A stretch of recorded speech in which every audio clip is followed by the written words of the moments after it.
Y'all know I have to set my my my atmosphere up for. I gotta get the ambiance right. So tonight we're on 5. Actually, I think this is the fifth episode. Hey, I got over the hump. I'm in episode 5. And so tonight, like I said, I'm gonna chat with y'all about stress in pregnancy and pregnancy-induced hypertension and preeclampsia. A lot of those things that can cause women to have C-sections. And so the goal of this class or this session or topic, of course, is to help avoid that, because a lot of times it's avoidable. Unfortunately, in the Black community, it is a big deal. Like a lot of times we suffer with preeclampsia or hypertension.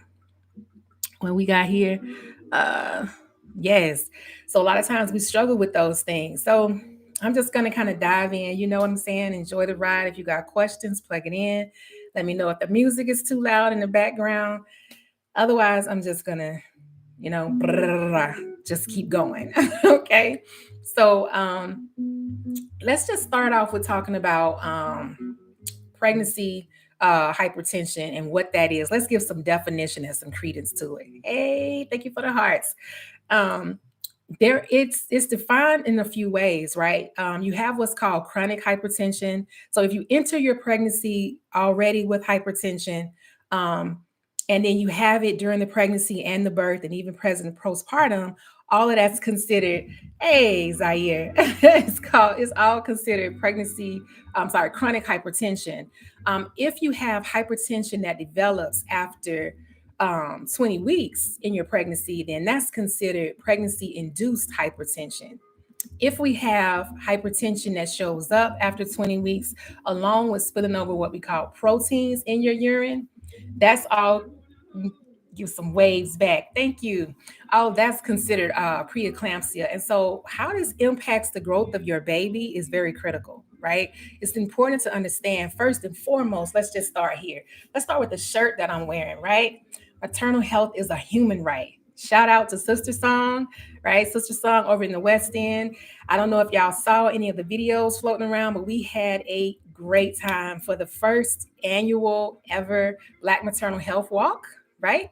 It's going to be an annual event, like I mentioned. And in August 11th through the 17th is Black Maternal Health Week. It's a time when we center our health, and there's all kind of symposiums and workshops and all kind of information out there that you still can go and grab if you weren't able to invest in any of those experiences last week. There's still a lot of platforms like Black Mamas Matter Alliance and Sister Song, and even us. We still have the Atlanta Doula Collective. We still have content that you can go and tap into and just learn from. But as a Black woman living in America, it's important for you to understand, just by virtue of you being a Black woman living in America, you're born with elevated cortisol levels. And what is that? We're talking about like your adrenaline type of hormones. You're born with the highest level of cortisol hormones. So the study is so deep. It came out, I want to say it was somewhere around 2012. There was a documentary. I have not been able to locate it. It was called When the Bow Breaks. And it was a documentary that was put out by these two physicians. I think one was an Asian physician and another one was a Black physician. And they wanted to get an understanding as to why was a Black female child considered a survivor in the neonatal intensive care unit. They just couldn't understand it. And then white males we call it wimpy white boy syndrome, right? They were just the opposite, right? They had a very low survival rate, or still do. I'm saying like it's past tense, but the documentary certainly is. They wanted to understand why. Why did they have this? Why did Black female girls have a higher survival rate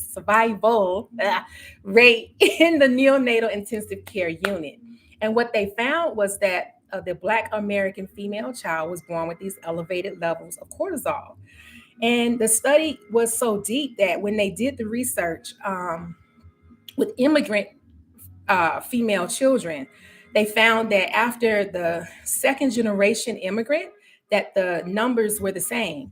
So the first immigrant that comes here from the diaspora or Africa or South America, wherever, if she is a heavily melanated woman that identifies as Black, when she's in this country, when she first moved here, her numbers are fine. But her daughter, if she has a daughter on this land, that daughter, when she has children, those children now will have the same outcomes as the Black female child does.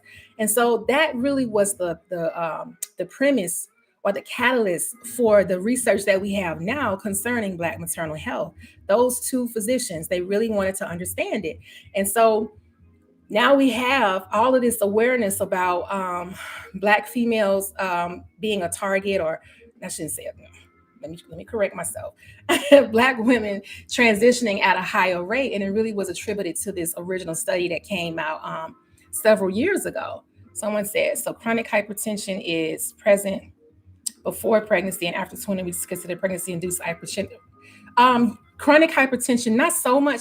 So yes, and chronic hypertension also persists throughout the pregnancy and postpartum as well. So yes, it shows up pre-20 weeks, but then it's also in many cases even present before pregnancy and then throughout the pregnancy, of course, and then postpartum is still there. We call that chronic hypertension. So I'm gonna go back and circle around to that as well once I finish this point about Black female women being born with the highest level of cortisol hormone. So even in that study that was done, now, again, I believe that documentary came out in 2012, they found out the core root of it was systemic racism. And so, once that documentary kind of went viral in the birth community, more research was done. And then another documentary surfaced in 2018, and that one is called Death by Delivery. Now you can still find that one. At one time, you could access it on YouTube, but I don't think it's available there anymore. You can definitely do your own research and find it, but it's called Death by Delivery. And that one further dived into more reasons how systemic racism plays its part in causing female children to be born, Black female children to be born with these elevated levels of cortisol hormones. And so now you can kind of understand why hypertension plagues our community. And so I'm saying the Black female child, but our men, our brothers are right behind us. So you have the Black female child who's known as the survivor or has the highest success rate. And then after the Black female, then it's the Black male. And then you go into the Latino community, the brown community, they tend to have higher success rates as well. But bringing it back into us, because that's who I'm talking to and that's who this is about, is it helps you understand why it's so important that you center your own joy. Your own joy is so critically important, not only in pregnancy, but just throughout life. You're born with these elevated levels of stress hormones in your body. And so it would make sense why we're so vulnerable and susceptible to a plethora of other ailments and diseases, right? And so it's so critical, again, that you center your joy and your happiness and your endorphins. And so that's the best way to counteract these stress hormones. And so in pregnancy itself is a stressor on the body. I always like, we got Death by Delivery. It's still on YouTube. Okay, just bookmarked it. Bet. Thank you. Death by Delivery. It's like 45, 50 minutes, something like that is dope. And a lot of the documentary was filmed right here. Your girl is in it for like 0.2 seconds. But it was real brief, but it wasn't about me at all. It was a lot of it was filmed here in Georgia and in New York. So I think you'll enjoy it if you're from the Georgia area. Even if not, you'll probably enjoy it just because it's really good information. But yes, pregnancy alone is a stressor on the body, right? It stresses every organ system that we have. And if you have an organ system in your body or just an organ period that's already functioning at maximum capacity, when you add pregnancy on top of it, it's going to just, it's going to highlight that condition even more. And this is why a lot of times we see all of these pregnancy conditions that we talked about a few weeks ago, right? And so this is just another one. If you're already operating on high stress level because you're born like that in this country as a Black woman. You add pregnancy on top of it, then it will make sense why we would be so vulnerable to being victims of hypertension and preeclampsia. And it's really important that we grasp this simple concept because preeclampsia is one of the leading reasons for C-sections, right?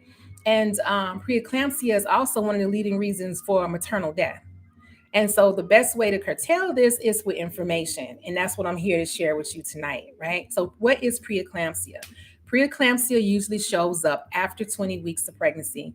And then it also it shows up with not only elevated blood pressures, but also proteins in your urine. My mind went somewhere else. I'm sorry. It also shows up with proteins in your urine, elevated amounts of proteins in your urine.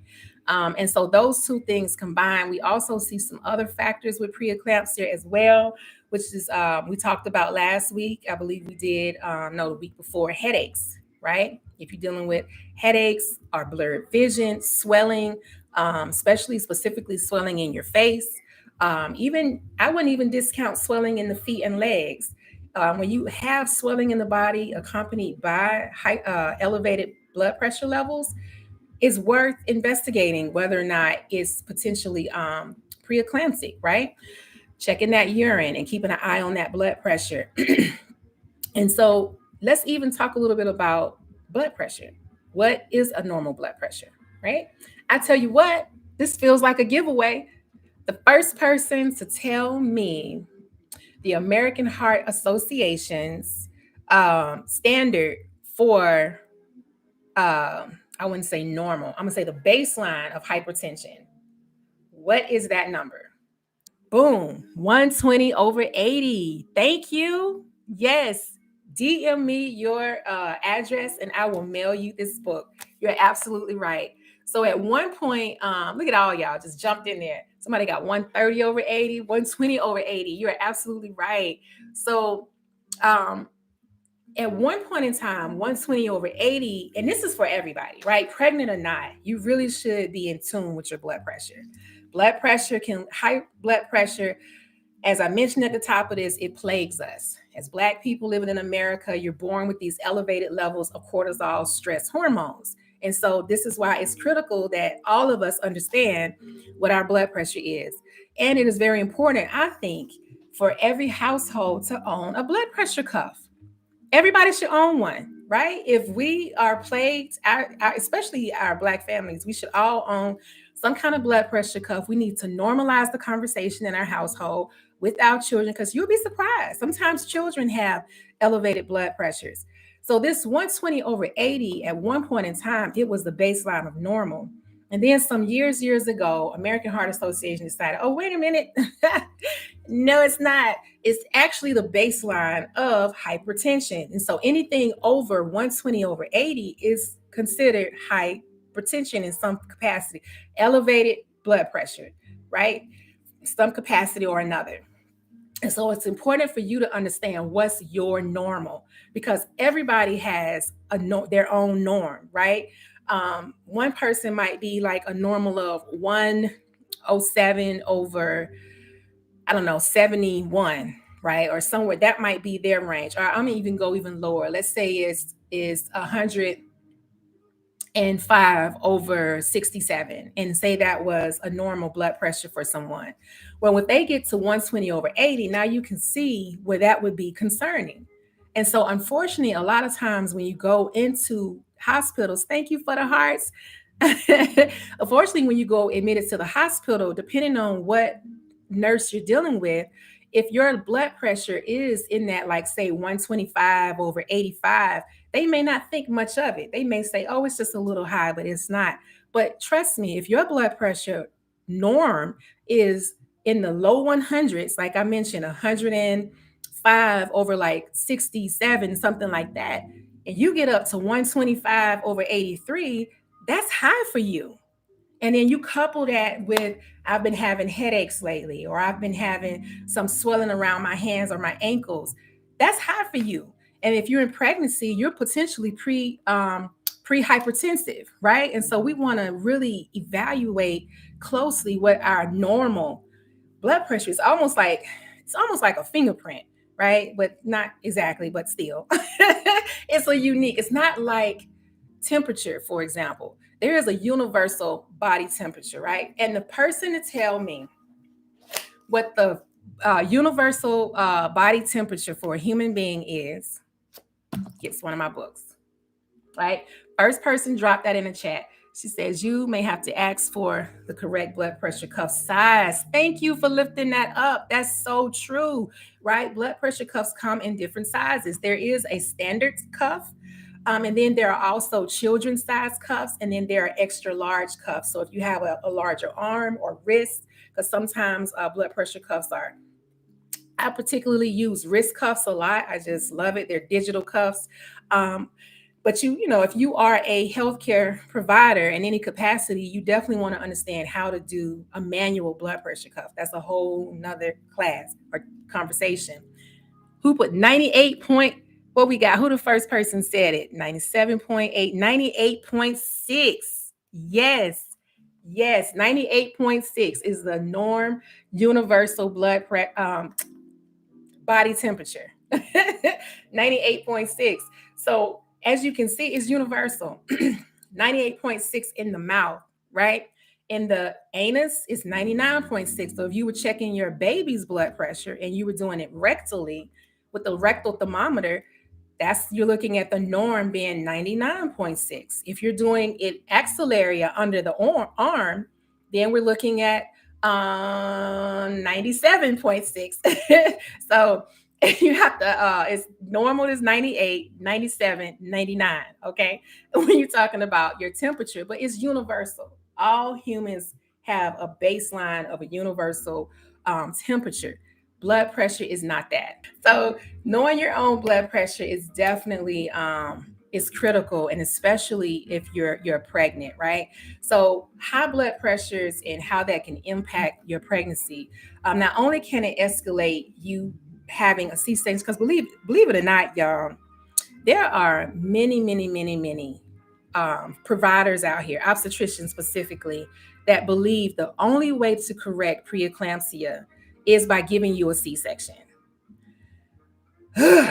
Now, they might shut me down after this one, but I'm going to give y'all the jewels. Little old me, midwife out here, I'll beg to differ. And I have had this conversation with several clients. I really don't understand why here in America specifically, I can't speak for anywhere else, but here, that some of the normal protocols for giving a person major surgery are not accounted when we're talking about C-sections. Unless you're dealing with an emergency type situation, I'm not even talking about C-section. I'm talking about you were in a car accident on the street, or somebody fell, or you broke something, they rush you into the ER.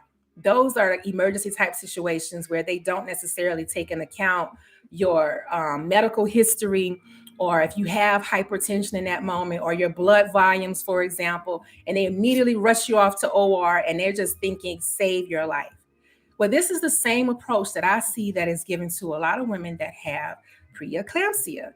Now, what is preeclampsia? We just talked about that, right? That's elevated blood pressure that shows up after 20 weeks of pregnancy.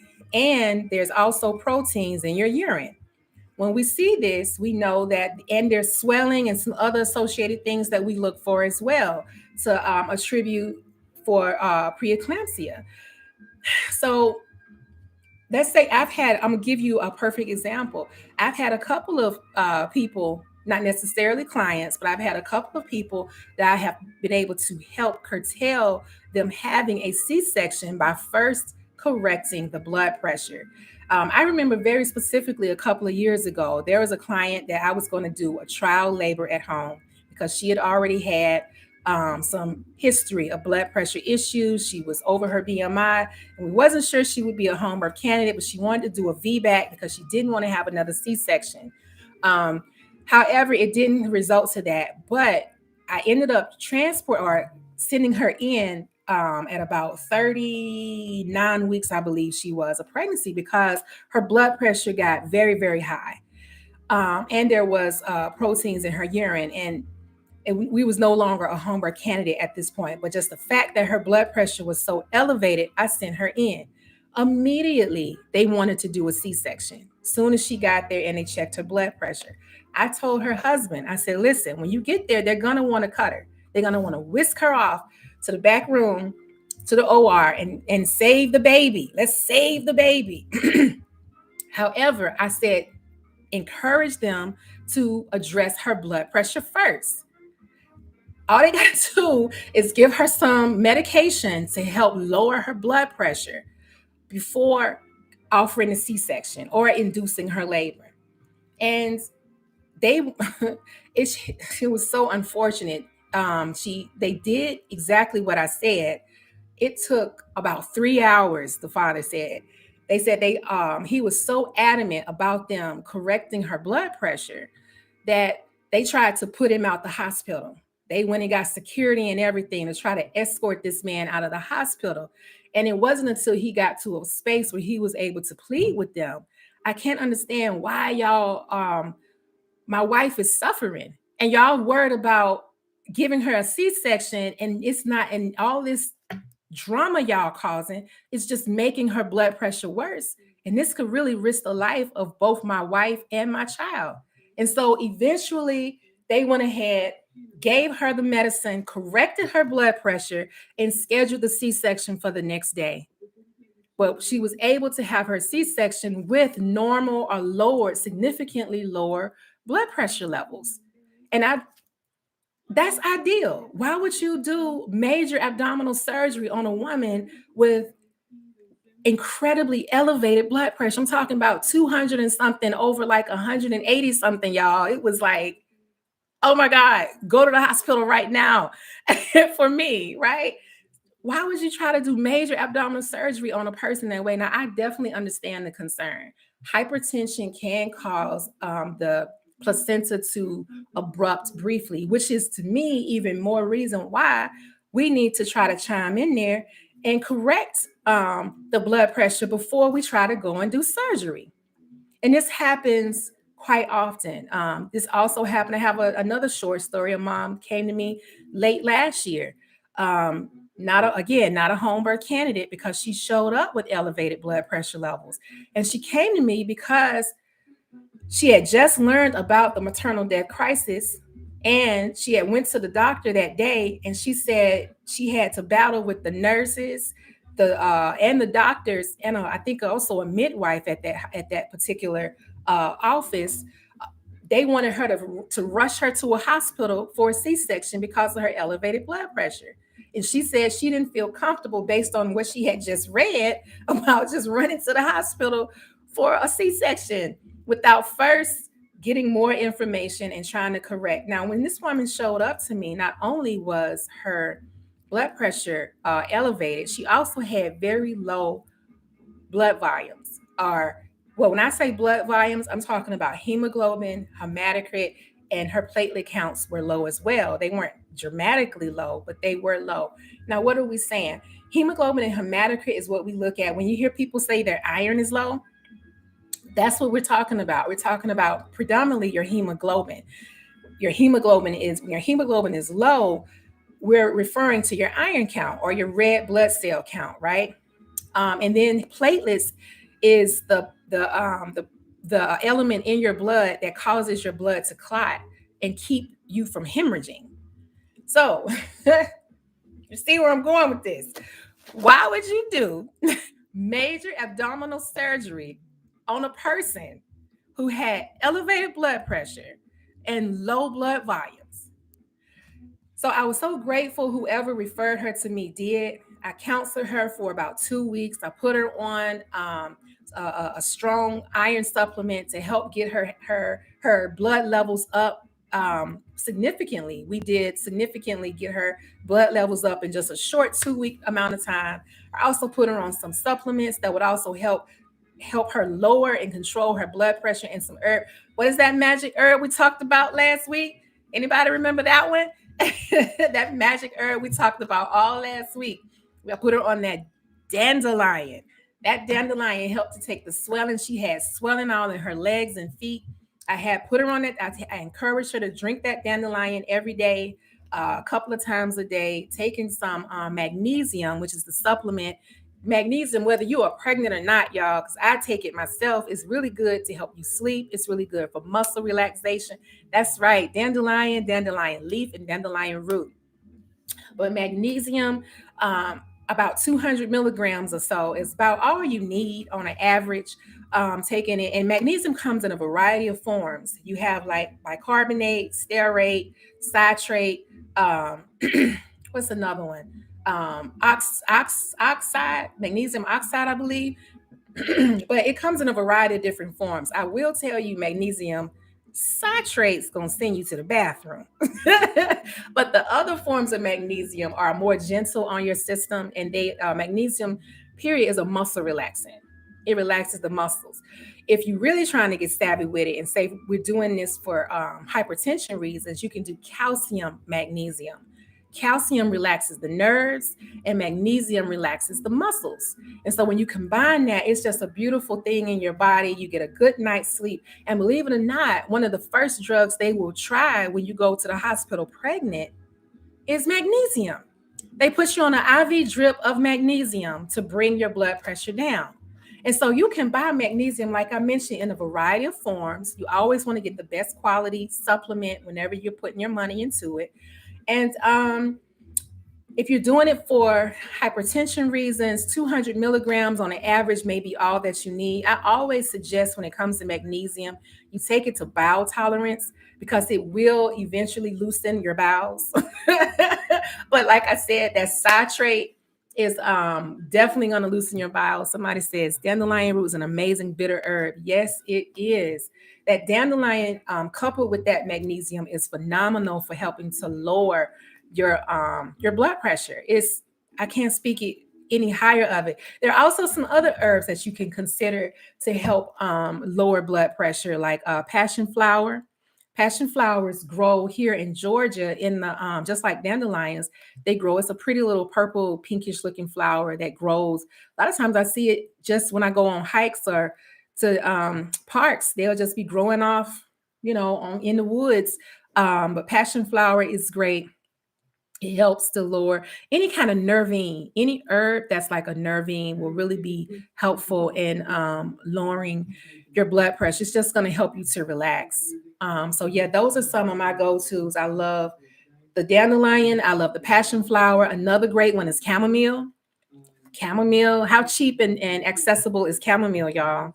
Chamomile is excellent for helping to just helping you to relax because I'm gonna give y'all my theory. Don't nobody take it. Don't nobody take my theory and run with it.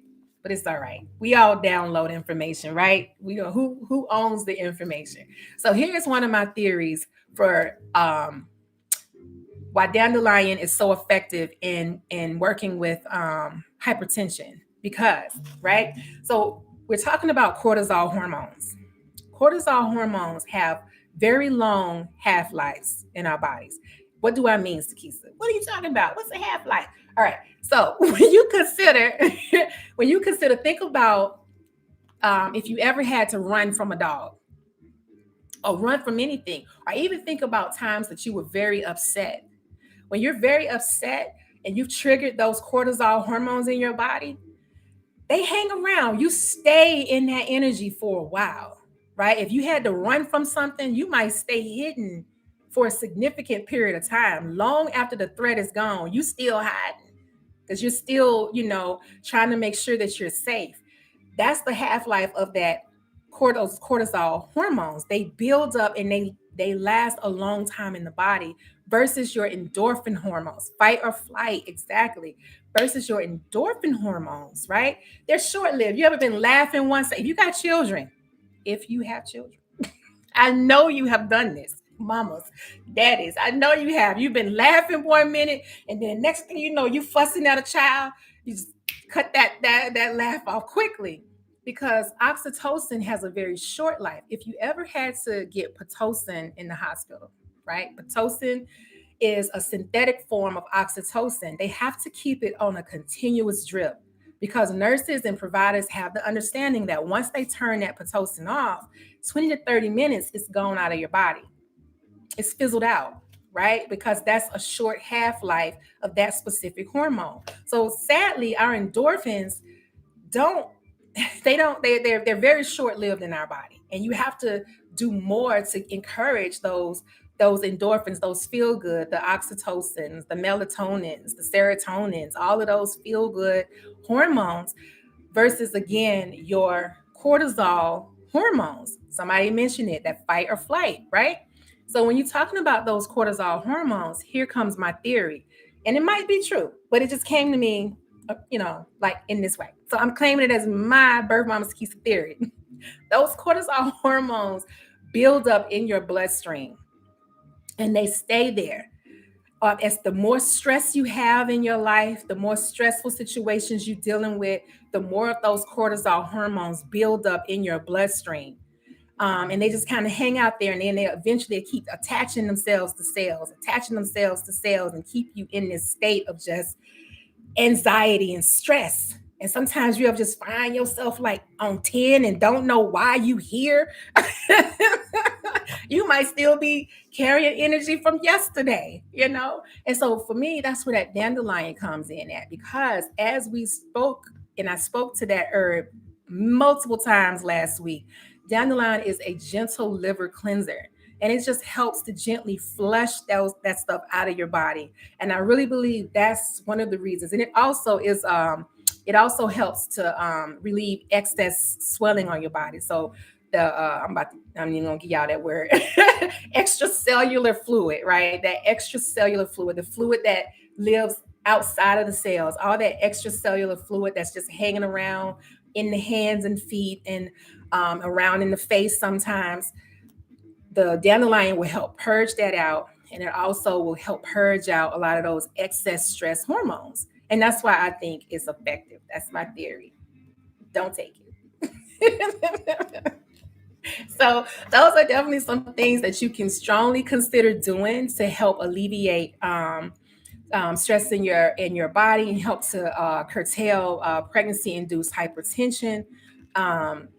Because it can cause a lot of problems. It can escalate. Like I mentioned at the top of this, some of the top reasons for maternal death is, one of the top ones is the preeclampsia, the hypertension, preeclampsia, the hemorrhaging, and infection. And so if we can be proactive against these things by arming ourselves with information, then we can preserve our own wellness. So, and these are simple things that you can buy from, a lot of times, even little grocery stores in the neighborhood carry things like dandelion and magnesium. I think they sell magnesium at the dollar store. Don't buy it there though. I want you to get you some good quality magnesium, right? And if you can get you some organic dandelion, that would be great as well. Don't just go outside and grab dandelions from your front yard, especially if you got neighbors with dogs. Let's not do that. But if you can go off in a field somewhere like this spring and just gather you some dandelion flowers and cultivate your own herbs, that's a great way of doing it. Yes. So I think it's time. I'm going to, y'all just chatting it up. I love it. Detoxing the liver, cleanses medications out of the system, and more. You better say that. Yes, you want to detox that liver. And so, as I mentioned last week, dandelion is safe for pregnancy and breastfeeding. So sometimes moms do want to cleanse or detox. You're not supposed to when you're pregnant and breastfeeding. We really don't want to detox per se, but dandelion is a gentle cleanser, and you can certainly get away with doing that in your pregnancy and while breastfeeding. All right. Well, I appreciate y'all. That time went by so fast. I cannot believe we're already pushing up on 8 o'clock. I'm always grateful for the time that you all share with me, and I hope I shared something of value for you. Um, you know how to find me. Like I mentioned, these videos that I'm doing, once they've been edited properly, you're gonna be able to find them on YouTube. We're trying to get them down to like 30-minute little clips, so that people can digest the information relatively quickly and then move on with their day. Thank you again. I love the hearts, and I love the gems that you all are sharing with me. Yes. Y'all have a blessed evening. Peace.